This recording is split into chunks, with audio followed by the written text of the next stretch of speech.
नमस्कार विद्यार्थी मित्रांनो, आपल्या चॅनलवर तुमचं खूप खूप स्वागत आहे। आज मी इयत्ता 7वी विषय इंग्रजी पॅट हा पेपर एक्सप्लेन करणार आहे।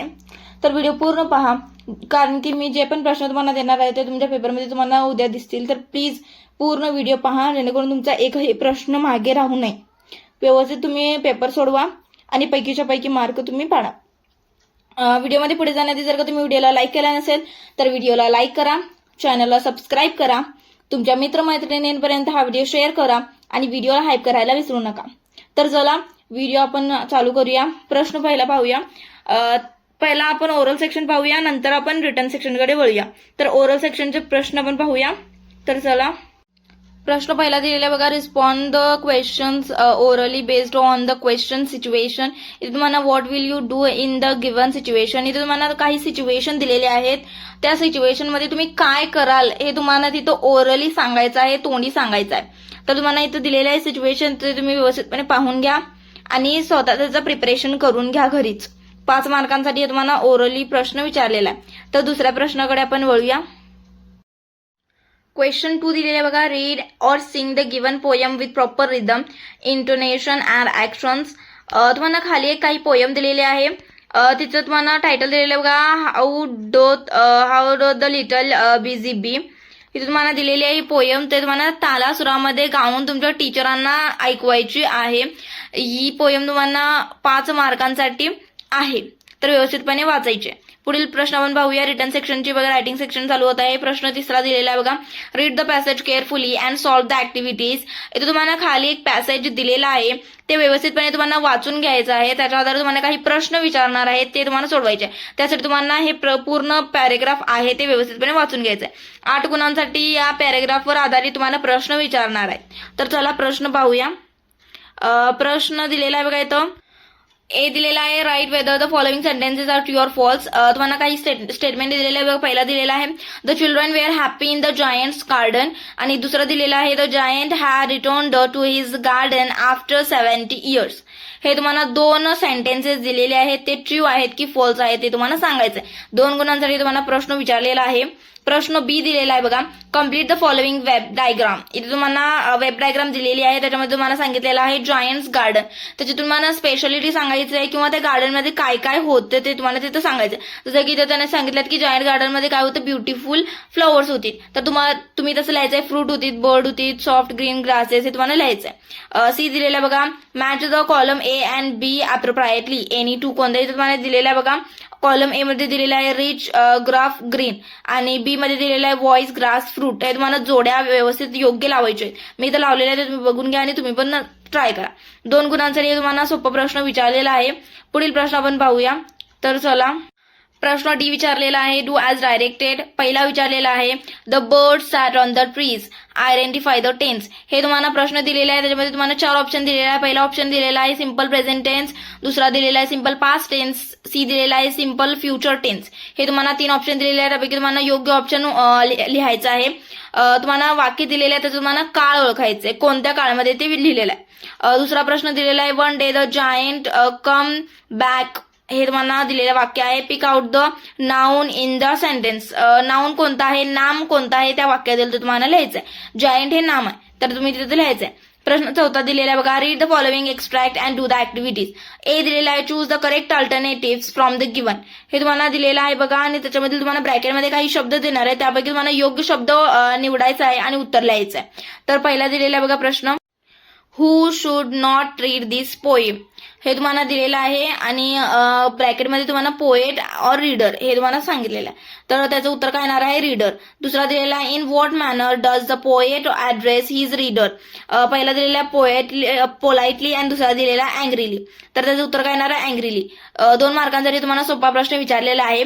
त्याच्या खाली तुम्हाला पोएम दिलेली आहे, त्या पोएमचं नाव म्हणजे दिलेलं आहे title, please don't read this poem. ह्या त्या पोएमचं टायटल आहे, तर तुम्ही ते व्यवस्थितपणे वाचून घ्यायचे आहे। पुढील इथे तुम्हाला दिलेले आहे पोएम, ते व्यवस्थितपणे बघून घ्या, त्याचा लेखक कोण आहे, कवी कोण आहेत, आणि त्या टायटल सगळं तुम्ही व्यवस्थितपणे वाचून घ्या आणि त्याचा अर्थ समजायचं ट्राय करा। जेणेकरून तुम्हाला जे पण प्रश्न विचारणार आहेत ते तुम्हाला लगेचच सॉल्व्ह करायला मदत होतील. तर चला आपण प्रश्न पाहूया. प्रश्न पहिला दिलेला बी दिलेला बघा, complete the following diagram any two, कोणतेही दोन. पहिला दिलेला, instead of reading the poem the poet suggest his readers to. इथे तुम्हाला दोन कॉलम दिलेले आहेत, ते तुम्हाला फिलअप करायचे आहेत. 2 गुणांसाठी तुम्हाला दिलेला आहे. पुढील प्रश्न आपण पाहूया. त्याचं पहिला बघा उत्तर काय दिलेलं आहे, हॅव्हिंग फन, आणि दुसरा दिलेला आहे पोएम नियरली डन. हे 2 उत्तर दिलेलं आहे, तुम्ही तुमचं लिहू शकता. दुसरा प्रश्न आपण पाहूया. प्रश्न सी दिलेला आहे, find the pairs of rhyming words from the poem any one. इथे तुम्हाला रायमिंग पेयर्स म्हणजेच की यमक जुळणाऱ्या जोड्या कोणत्याही तुम्हाला इथं लिहायच्या आहेत. एक पण इथं मी 2 लिहिलेले, तुम्ही बघून घ्या आणि तुम्ही पण लिहायचं. 1 गुणांसाठी तुम्हाला सोपा प्रश्न विचारलेला आहे. प्रश्न 5वा दिलेला आहे, डू ॲज डायरेक्टेड. ए दिलेला आहे, change the following sentence as per instruction. इथे तुम्हाला पहिलं वाक्य दिलेलं आहे बघा, दे आर प्लेइंग. हे वाक्य तुम्हाला दिलेलं आहे सोपा. त्याच्यावर तुम्हाला सांगितलंय की change the sentence into past progressive tense. या काळामध्ये त्या वाक्याला चेंज करायचं आहे, तर तुम्ही व्यवस्थितपणे चेंज करायचं आहे. दुसरा दिलेला बघा, he has passed the examination. Change the sentence into past perfect tense. Past perfect tense मध्ये त्याला चेंज करायचं आहे. पुढील प्रश्न बघा, बी दिलेला आहे, मेक निगेटिव्ह सेंटेन्स. पहिला दिलेला आहे, boys are playing a game, आणि दुसरा दिलेला आहे, Pinky has finished her work. हे तुम्हाला 2 वाक्य दिलेले आहे, ते तुम्हाला निगेटिव्ह करायचं आहे, अर्थ न बदलता. 1 गुणांसाठी तुम्हाला प्रश्न विचारलेले आहे. सी दिलेला बघा, identify the underlined verbs in the following sentences as transitive or intransitive. तुम्हाला इथं दिलेला आहे वाक्य पहिला, राईट युअर नेम हिअर. इथं तुम्हाला राईट या शब्दाखाली अंडरलाईन केलेलं आहे. हे तुम्हाला वर्ब ट्रान्झिटिव्ह वर्ब आहे की इन ट्रान्झिटिव्ह वर्ब आहे हे तुम्हाला तिथं ओळखायचं आहे. 2 गुणांसाठी हा प्रश्न विचारलेला. दुसरा दिलेला बघा, birds fly in the sky. तुम्हाला फ्लायच्या खाली अंडरलाईन केलेलं आहे, ते तुम्हाला ट्रान्झिटिव्ह आहे की इन ट्रान्झिटिव्ह आहे तिथं लिहायचं आहे. पुढील प्रश्न आपण पाहूया. प्रश्न डी दिलेला आहे बघा, identify the underlined objects as directed and indirect in the following sentence. इथे तुम्हाला ऑब्जेक्ट डायरेक्ट ऑब्जेक्ट आहे की इनडायरेक्ट ऑब्जेक्ट आहे ते तुम्हाला लिहायचं आहे. पहिला दिलेला बघा, मिसेस देसाई टीचर्स अस इंग्लिश. इथे तुम्हाला डायरेक्ट ऑब्जेक्ट कोणता लिहायचा आहे आणि इनडायरेक्ट ऑब्जेक्ट कोणता लिहायचा आहे. डायरेक्ट ऑब्जेक्ट कोणता येणार आहे, इंग्लिश, आणि इनडायरेक्ट असणार आहे अस. हे तुम्हाला दिलेलं उत्तर ते तुम्ही पाहून घ्यायचं आणि उत्तर लिहायचं आहे. पुढील प्रश्न आपल्याला दिलेला आहे बघा. प्रश्न 6वा दिलेला बघा, read the word picture of a boxer and complete activities. इथे तुम्हाला शब्दांचं काही बॉक्सरचं पिक्चर दिलेलं आहे, ते तुम्हाला व्यवस्थितपणे पाहून घ्यायचं आहे. त्याच्यावर तुम्हाला प्रश्न ए विचारलेला आहे, find compound words from the picture. Compound word find करायचं आणि लिहायचं. इथं कंपाऊंड वर्ड तुम्ही कोणताही लिहू शकता. मी लिहिलेला आहे फुटबॉल, तुम्ही कोणताही लिहू शकता. बी दिलेलं बघा, find opposite word of the following any one. पहिला दिलेला बघा, इझी. इझीचा अपोजिट वर्ड काय येणार आहे त्या शब्दामधून तुम्हाला हुडकून लिहायचं आहे. आणि सी दिलेला आहे, arrange the following words in alphabetical order. Alphabetical ऑर्डरमध्ये तुम्हाला हे अरेंज करून लिहायचं आहे. पहिला दिलेला आहे, काइंड, जोक्स, फोकस्ड आणि इगल. हे तुम्हाला दिलेलं आहे, ते तुम्हाला व्यवस्थितपणे म्हणजे अल्फाबेटिकल ऑर्डरमध्ये लिहायचं आहे. डी दिलेला बघा, complete the following word chain. इथून तुम्हाला जी पण चेन आहे ती कम्प्लीट करायची आहे. पहिला तुम्हाला दिलेला आहे वर्ड गेमर. या गेमर पासून तुम्हाला शेवटचा शब्द दिलेला आहे आर. आर पासून तुम्हाला वर्ड चेन तयार करायची आहे. तुम्ही कोणतेही वर्ड इथं लिहू शकता, नो रेस्ट्रिक्शन. कोणताही वर्ड लिहा तुम्ही. मी इथं लिहिलेलं आहे, तुम्ही तुमच्या मित्राचं नाव लिहू शकता, नाउन यूज करू शकता, वर्ब यूज करू शकता, ऍडजेक्टिव्ह काही पण यूज करून तुम्ही ते चेन आहे ती कम्प्लीट करायची. हे 2 गुणांसाठी तुम्हाला सोपा प्रश्न विचारलेला आहे. पुढील प्रश्न आपण पाहूया. प्रश्न 7वा दिलेला बघा, read the following time table and answer the questions. A दिलेला आहे, what does the time table represent. हे तुम्हाला टाइम टेबल दिलेलं आहे, ते कशाबद्दल आहे, काय ते रिप्रेझेंट करतंय ते तुम्हाला सांगायचं आहे. की ते पुणे एअरपोर्ट बस सर्व्हिस याचं टाइम टेबल आहे, ते तुम्हाला लिहायचं आहे तिथं. बी दिलेला आहे, list any 2 words related to a bus journey. Bus जर्नीच्या रिलेटेड 2 शब्द कोणतेही तुम्हाला लिहायचे तिथं. सी दिलेला आहे बघा, which route number goes from Swargate to Pune airport. इथे तुम्हाला लिहायचं आहे. तिथं तुम्हाला जे पण पिक्चर आहे त्यामध्ये दिलेलं आहे ते तुम्हाला तिथं लिहायचं आहे. डी दिलेला आहे बघा, इथे तुम्हाला how many routes are available for reaching Pune airport. Pune airport reach करण्यासाठी म्हणजे तिथं पोहोचण्यासाठी किती रूट्स आहेत. 5 रूट्स आहेत, ते तुम्हाला तिथं लिहायचं आहे. संख्या विचारलेली होती. 1 गुणांसाठी तुम्हाला प्रश्न विचारलेला आहे. पुढील प्रश्न आपण पाहूया. प्रश्न ई आहे, what time does the first bus depart from Hinjawadi to Pune airport. हे तुम्हाला कोणतं टायमिंग लिहायचं इथं मी लिहिलेलं आहे, ते तुम्ही बघून घ्या आणि लिहा तुम्ही पण. एफ दिलेला आहे, which YouTube link would you refer to for detailed information. इथे तुम्हाला एक लिंक युट्यूबची कोणती तर टाकायची तिथं, त्या कॉलममध्ये दिलेली असेल ते तुम्ही बघून घ्या आणि लिहायचे इथं. क्वेश्चन 8 दिलेला आहे बघा, read the following passage carefully and transfer the necessary information in the chart given below. तिथे तुम्हाला एक खाली इन्फॉर्मेशन दिलेली आहे, ते तुम्हाला व्यवस्थितपणे वाचून घ्यायचे आहे. त्या आधारे तुम्हाला काही प्रश्न विचारणार आहे, त्याचे तुम्हाला उत्तर द्यायचं. पहिला वाचून घ्या, इथे तुम्हाला पॅरेग्राफ दिसत आहे. त्याच्यावर तुम्हाला इथे दिलेला आहे बघा, कंटेंट दिलेला आहे, बर्थ, लँग्वेजेस आणि स्टेट. पहिला रवींद्रनाथ टागोरचं दिलेलं आहे, नंतर कुसुमाग्रज. या दोघांचं पण तुम्हाला तिथं इन्फॉर्मेशन लिहायची आहे. पहिला त्यांचं बर्थ, नंतर त्यांची लँग्वेज, कोणकोणती भाषामध्ये त्यांनी लेखन केलं किंवा त्यांची भाषा कोणती आहे ती, स्टेट, त्या कोणत्या स्टेटमधून बिलॉंग करतात ते पण तुम्हाला तिथं लिहायचं आहे आणि पूर्ण करायचं आहे. मी तिथं लिहिलेलं आहे, ते तुम्ही बघून घ्या आणि तुम्ही स्वतःमध्ये ट्राय करा. पुढील प्रश्न आपण पाहूया.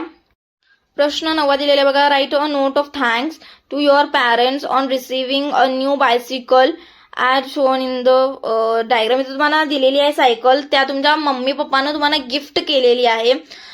त्याच्याबद्दल तुम्हाला तुमच्या मम्मी पप्पांना एक थँकचा लेटर लिहायचा आहे, थँकफुली, म्हणजेच की तुम्ही मला हे दिलं म्हणून त्यांना थँक्स म्हणायचं आहे. ते तिथं तुम्हाला लेटर रिप्रेझेंट करून लिहायचं आहे. 6 गुणांसाठी तुम्हाला लेटर दिलेला आहे, तर व्यवस्थितपणे तुम्हाला ते अटेम्प्ट करायचं आहे. प्रश्न आपला 10वा सुरू होत आहे ट्रान्सलेशनचा. 5 गुणांसाठी ट्रान्सलेशनचा प्रश्न तुम्हाला विचारलेला आहे. ए दिलेला बघा, translate the word into your mother tongue, म्हणजेच की मराठी भाषेमध्ये याला आपण अनुवाद करून लिहायचा आहे. पहिला दिलेला आहे विकड, दुसरा दिलेला आहे रॉक, तिसरा दिलेला आहे हानी, चौथा दिलेला आहे फनी. आणि तुम्हाला 4 शब्द दिलेले आहेत, त्यापैकी तुम्हाला कोणत्याही 2 शब्दांचा अनुवाद मराठी भाषेत करून लिहायचा आहे. प्रश्न बी दिलेला बघा, translate the phrases or expressions into your mother tongue. इथून तुम्हाला काही फ्रेजेस दिलेले आहेत आणि काहीतरी एक्सप्रेशन म्हणजे वाक्य दिलेले, त्याला तुम्हाला आपल्या मराठी भाषेमध्ये अनुवाद करून लिहायचे आहेत. कोणतेही 2, 4 दिलेले आहेत, त्यापैकी कोणतेही 2 तुम्हाला अटेम्प्ट करायचे आहेत. पहिला दिलेला आहे बघा, ग्रेट सायंटिस्ट ऑफ इंडिया. दुसरा दिलेला आहे मेलोडियस साऊंड्स ऑफ मृदंगम.